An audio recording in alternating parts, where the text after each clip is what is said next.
आप सभी के सामने फिर से उपस्थित हूँ अपने इस चैनल संस्कृत सनातन पर।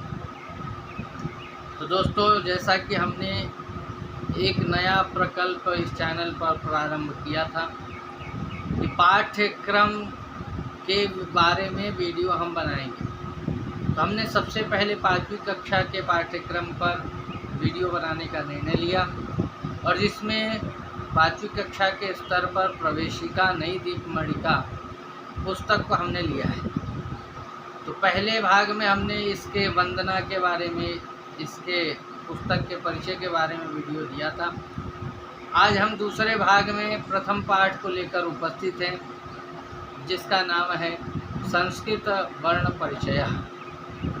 तो बंधुओं, मैं इस पाठ पर आगे बढ़ूं, इस पाठ को हम समझने के लिए आगे बढ़ें, इससे पहले मैं निवेदन करूं कि इस वीडियो को अंत तक जरूर देखें और आप सभी इस चैनल को सब्सक्राइब नहीं किया है आप सभी ने तो ज़रूर कर लें, क्योंकि हमारे इस चैनल से आप जुड़े रहेंगे तो अगले आपको वीडियो प्राप्त होते रहेंगे। तो आइए हम पाठ पर आगे बढ़ते हैं। तो बंधुओं, संस्कृत भाषा की हम बात करें तो यह पहला पाठ हमें यह संकेत करता है कि किसी भी भाषा को समझना है तो उस भाषा के वाक्यों को समझना है, और वाक्य को समझना है तो शब्द को समझना है।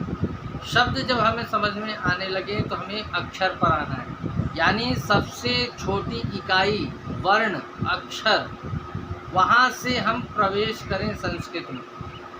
तो कहा कि भाषा की सबसे छोटी इकाई को वर्ण कहते हैं, और इसी को संस्कृत में अगर हम कहें तो न क्षरम इति अक्षरम, जो कभी भी नाश नहीं होता है, नष्ट नहीं होता है, उसी को अक्षर कहते हैं। और अक्षर ब्रह्म है, वर्ण ब्रह्म है, जो कभी नष्ट नहीं होता, हमेशा रहता है। इस प्रकार से इस वीडियो में, इस पहले पाठ में हम वर्ण के बारे में जान रहे हैं। तो वर्ण कितने प्रकार के हैं? वर्ण जो हैं वो 2 प्रकार से हैं, एक स्वर और दूसरा व्यंजन, और तीसरा भी प्रकार एक आता है अयोगवाह, जिसका प्रयोग संस्कृत में किया जाता है। तो स्वर की बात करें तो स्वर कहते हैं जो अपने आप बिना किसी के सहायता से आगे बढ़ता है, उसको हम स्वर कहते हैं। संस्कृत में भी कह दिया स्वयं राजन्ते इति स्वराः, जो स्वयं राज करे, स्वयं शासन करे, वो स्वर है, राजा की तरह हैं अक्षरों में स्वर।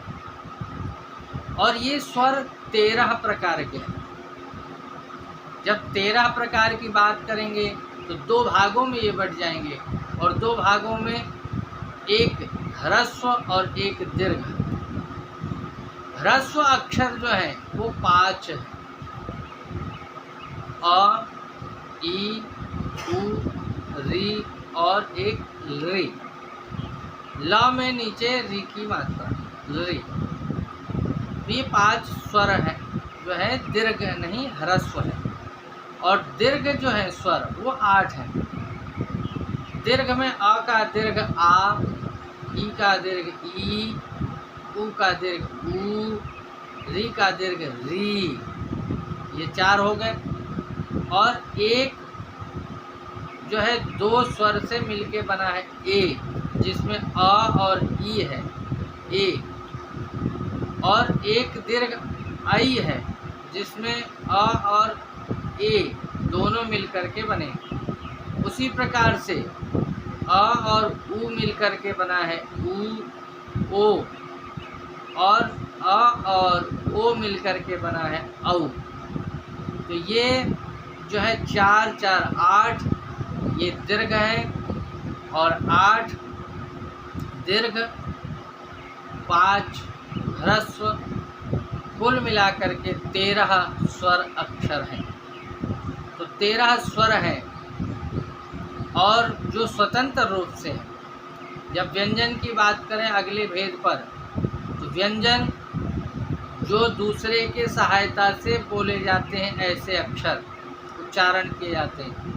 अन्वग अर्थकाः व्यंजनानि, यानी दूसरे के साथ जुड़ कर के ही उनका जिन अक्षरों का अस्तित्व है उन्हें व्यंजन कहते हैं। तो व्यंजन 33 प्रकार के हैं। 33 प्रकार में 25 स्पर्श व्यंजन हैं जो किसी न किसी अंग से स्पर्श होकर के बोले जाते हैं, दांत से, कंठ से, जीभ से, तालु से, ऊपर से, मूर्धा से। तो जिसमें कवर्ग का, ख, ग, घ, ङ, चवर्ग च, छ, ज, झ, ञ, टवर्ग ट, ठ, ड, ढ, ण, तवर्ग त, थ, द, ध, न, पवर्ग प, फ, ब, भ, म। तो स्पर्श 25 है। पहले अक्षर से एक वर्ग बना दिया गया है और वर्ग के ही नाम से ये जाने जाते हैं। और 4 जो है अंतस्थ अक्षर हैं। अंतस्थ जो अंतः से, अंदर से ध्वनि से निकलते हैं, य, र, ल, व। और 4 और हैं जो ऊष्म हैं, जो अंदर से जो है तेज वायु से निकलते हैं, उनको ऊष्म कहते हैं। तो ऊष्म 4 हैं, तीनों प्रकार के, स, श और श, दंत, तालु और मूर्धा, ये तीनों श और एक ह। इस प्रकार से व्यंजन 33 प्रकार के हुए। 25 स्पर्श, 4 अंतस्थ, 4 ऊष्म, तो 33 प्रकार के व्यंजन हुए। और तीसरा प्रकार जो संस्कृत में देखा जाता है अयोगवाह, ये 2 प्रकार के हैं। तो अयोगवाह 2 प्रकार के हैं, जिसमें एक अक्षर के ऊपर बिंदी लगा हो, हमने देखा हो, जिसको अनुस्वार कहते हैं, या चंद्र बिंदु लगा हो, अनुस्वार कहते हैं। संस्कृत में बिंदी लगा हो उसे अनुस्वार कहते हैं। और बाद में जो 2 डॉट लगे होते हैं जिसको विसर्ग कहते हैं। अनुस्वार और विसर्ग, ये 2 प्रकार के अयोगवाह हैं। तो इस प्रकार से जब हम देखते हैं तो पूरे के पूरे 48 अक्षर हमारे सामने आते हैं। तो दोस्तों, बंधुओं, 5वीं कक्षा के छात्रों, आपको जो पाठ में जो लिखा है नई दीपमणिका में, जो साथ साथ में हम चित्र भी दिखा रहे हैं और लिखा हुआ भी दिखा रहे हैं, तो इससे हमें ये बातें स्पष्ट हुई कि स्वर, व्यंजन, अयोगवाह 3 प्रकार के अक्षर हैं संस्कृत में। और एक बात और बात करते चलूँ कि संस्कृत में स्वर को अच कहते हैं, अच, और व्यंजन को संस्कृत में हल कहते हैं। तो ये अच, हल, ये क्या है, ये जब बड़ी कक्षा में जब आप जाएंगे तो प्रत्याहार के अक्षर हैं, जिनसे शॉर्ट फॉर्म है प्रत्याहार, जिनसे स्वर और व्यंजन समझे जा सकते हैं। आपके सामने जो अभ्यास के लिए दिया गया है, ऊपर लिखा हुआ है कि अक्षर ये हैं और इनको नीचे दिया गया है कि वर्ग बनाया गया है, इन वर्गों में इन अक्षरों को रखना है। तो ये अभ्यास आप करें और जो अक्षर ऊपर दिए हुए हैं उनको समझ करके इस अभ्यास में भरें।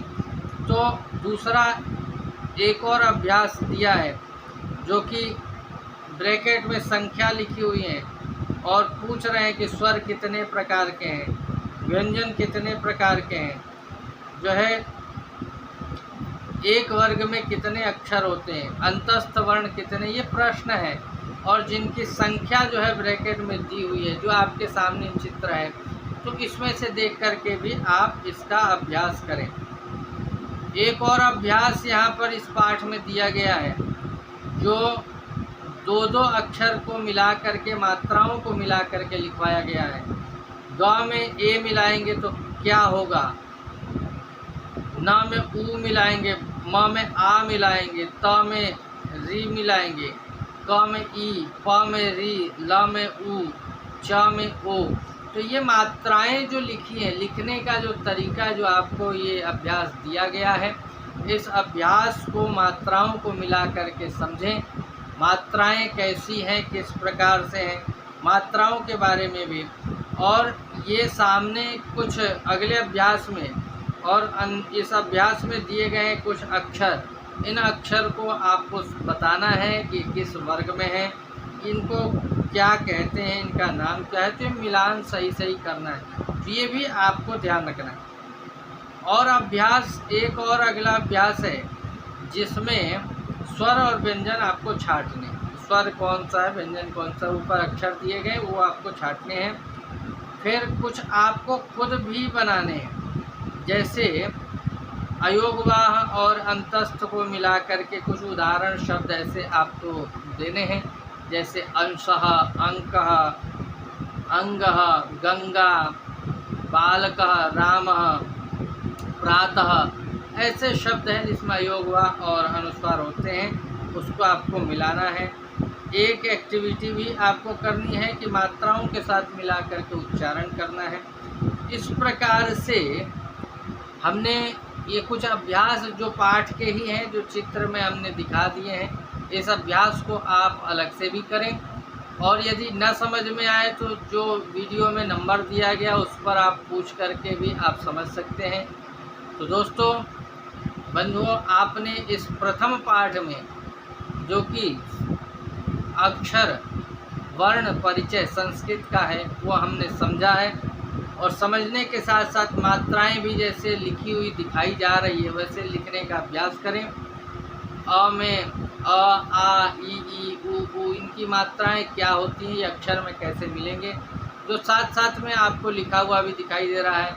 आ के बड़े डंडा की मात्रा होती है, ई इधर से छोटी ई रहती है, ई बड़ी ई इधर से आती है, ऊ छोटा ऊ ऐसे होता है, बड़ा ऊ ऐसे होता है, एक की मात्रा ऊपर एक डंडी होती है, आई की मात्रा 2 लगाते हैं, ओ एक डंडे के साथ होता है, एक ऊपर, औ में 2 ऊपर डंडे के साथ होता है, और अयोगवाह में अनुस्वार ऊपर होता है और विसर्ग साथ में होता है। तो इस प्रकार से जो मात्राएं हैं, स्वर और व्यंजन दोनों को मिला करके कैसे लिखना है, इसका भी आप अभ्यास करें।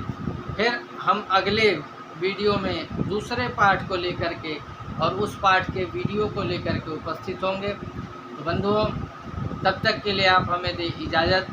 हम चलते हैं, पुनः मिलामः। नमो नमः।